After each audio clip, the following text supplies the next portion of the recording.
In this podcast series, I want to talk to you about men's peer group tools. Now, these are tools that we use to facilitate one of our men's peer groups.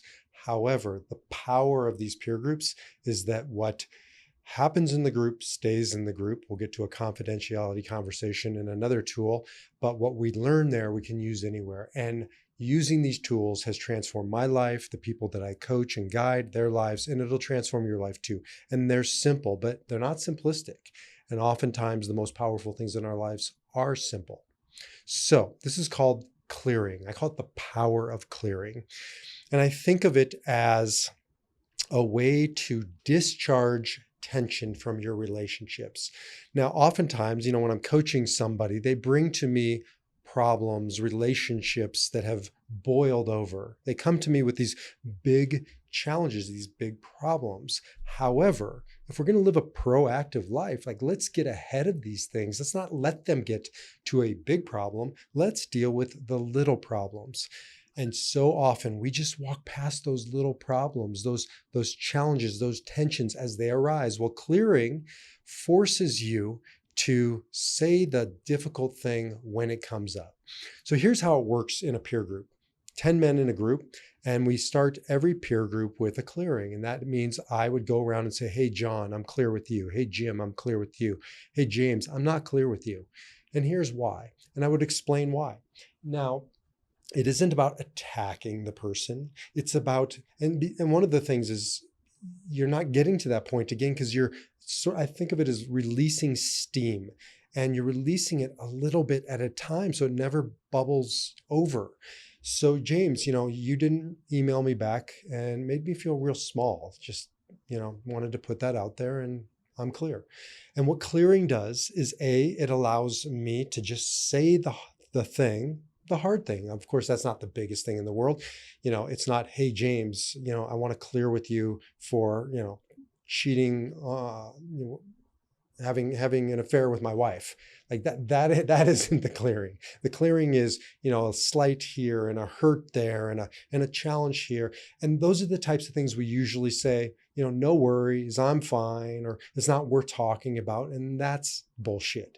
Usually we do that because we're just uncomfortable of saying hard things. So it makes me get into the habit of saying them, to say them in a way that James or whoever can hear, and to do it with frequency so that, again, we don't get down the road and now we have a problem in our relationship. The other thing it does is it makes the person, the recipient, learn how to hear hard things. So not only does it make you learn how to say hard things, it makes you learn how to hear hard things. Now, James, typical guy, number one, he's going to first be defensive. We're all defensive. Again, the big things for sure, but the little things. So he doesn't have to be defensive. If he is, he doesn't say anything. When you clear with somebody, they don't say something back to you. Maybe they'll say, I'm sorry, but that's not even necessary. They just have to receive it. And doesn't mean that I'm right. Maybe he did respond and I didn't see it and it's in spam. So we can go offline for that later. Hey, just wanted to let you know I sent it. But in the moment, that's not the point, because that's just defending ourselves. What I'm feeling is true to me. My feelings are true. And so James is learning how to hear them, to not be defensive, or certainly to not, fire back. Oftentimes, guys, we do this where we turn it around on the other person. Oftentimes my wife, Ariella, will say to me, she brings to me a challenge and I just turn it back on her. I'm like weaponizing her vulnerability of coming to me and sharing to me. And then the next time she's less likely to want to share. So James learns how to hear it. He doesn't have to take it on as his own. He doesn't have to fix it. You see a lot of guys wanting to fix the problem right then and there, and we'll stop them and say, that's not what a clearing is. Clearing is to say the hard thing and to hear the hard thing. So you get the point. But what happens over time if we don't clear is we lose trust with one another in our relationships, from big to small. Here's a trivial example, but I think you'll resonate with this. I'm out to lunch with somebody, and I get to my car and I realize I have a big piece of spinach in my teeth. And they didn't tell me. Now, maybe they didn't see it, but I guarantee you they saw it, because it's just sitting there right in the gap. So a couple things. They didn't say it because they wanted to be a nice guy, but that's not nice. right? It's nice to tell somebody you got a little spinach in your teeth, or maybe you got a bat in the cave, a booger, or maybe your fly's down. It takes courage to point those things out, but it's also compassionate. It's kind, because I don't want somebody walking around with a piece of spinach in their teeth.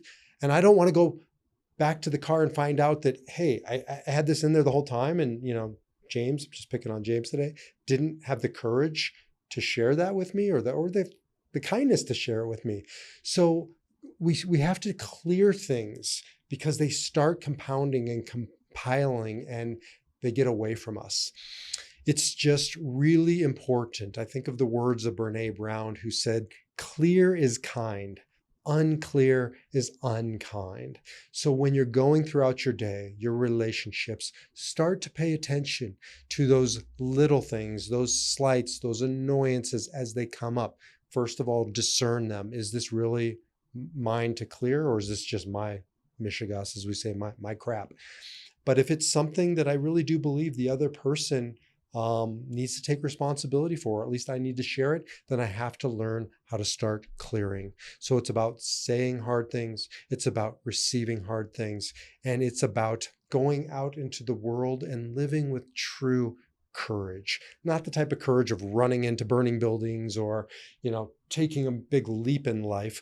The little courage of learning how to open our heart, how to keep it open by sharing with what's on our heart with other people, and learning how to keep our heart open when they share with us. And that's the power of peer groups.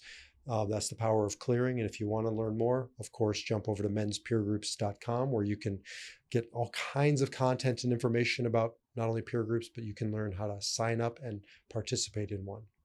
Take care.